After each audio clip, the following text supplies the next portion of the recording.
Bonjour monsieur, comment puis-je vous aider aujourd'hui? Bonjour, je voulais savoir pourquoi ma poubelle n'a pas été ramassée ce matin. Elle était pleine à ras-bord et pourtant elle est encore là, devant chez moi, comme si elle attendait le bus. D'ailleurs, au sujet des bus... Les bus, c'est pas le sujet pour le moment. Est-ce que vous avez bien respecté les consignes du tri sélectif? Ah bah ça, pour trier, je trie, ouais. Les papiers avec les papiers, les bouteilles avec les bouteilles et tout le reste, ensemble, dans un sac transparent. Alors là, il y a peut-être un petit problème. Les sacs transparents ne sont pas pour le tri sélectif, ils sont pour les déchets ménagers. Il faut les séparer des recyclables. Ah mais attendez, comment je fais pour savoir ce qui est recyclable ou pas? Je veux dire, si je dois faire passer un entretien d'embauche à chaque déchet avant de le mettre dans la bonne poubelle, je vais jamais m'en sortir. Mais non, pas besoin d'entretien d'embauche monsieur. Il suffit de suivre nos petites consignes simples. Par exemple, les bouteilles en plastique, c'est recyclable. Les couches jetables, non.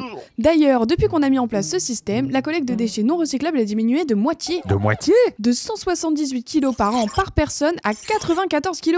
C'est plus que remarquable et remarqué. Même TF1 s'est déplacé dans le rouillaquet, je tenais à vous féliciter. TF1, waouh, d'accord.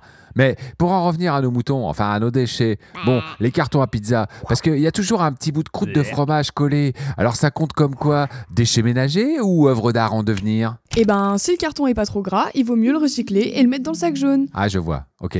Donc, si mon carton à pizza a l'air d'avoir fait un plongeon dans une piscine d'huile, c'est sac transparent, c'est bien ça? Exactement. Je sens que vous allez devenir un expert en tri. Ouais, je sais pas. Mais dites-moi, si je mets tout dans le même sac, vous allez quand même la ramasser, non? Ah non, ça marche pas comme ça.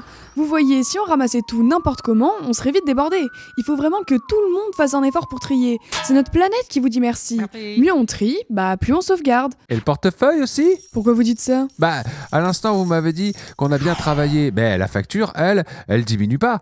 Parce que là, ça commence à ressembler à la note d'un restaurant étoilé, mais sans le dessert. Ah, je comprends, vous trouvez que les tarifs sont un peu élevés. Un peu? Mais c'est un euphémisme. Vous me demandez de trier, je trie. Je plie mes cartons. J'ai même appris à mon chat à plus mettre ses crottes dans la poubelle jaune. Et pourtant, la facture, elle bouge pas d'un centime. Je vois votre frustration, mais le coût du service dépend de plusieurs facteurs, comme le transport, le traitement des déchets et la rémunération des agents de collecte. Et c'est pas pour trouver des excuses, mais le prix ne dépend pas que de nous, loin de là. Comme disait ma grand-mère, on n'a pas le cul sorti des ronces. On essaie vraiment de trouver des solutions pour réduire les coûts. Mais il y a aussi des nouvelles réglementations. Le prix de la gestion des déchets qui augmente, avec les taxes qui s'envolent, on doit bien s'adapter. Bon, d'accord, je vais continuer à trier alors.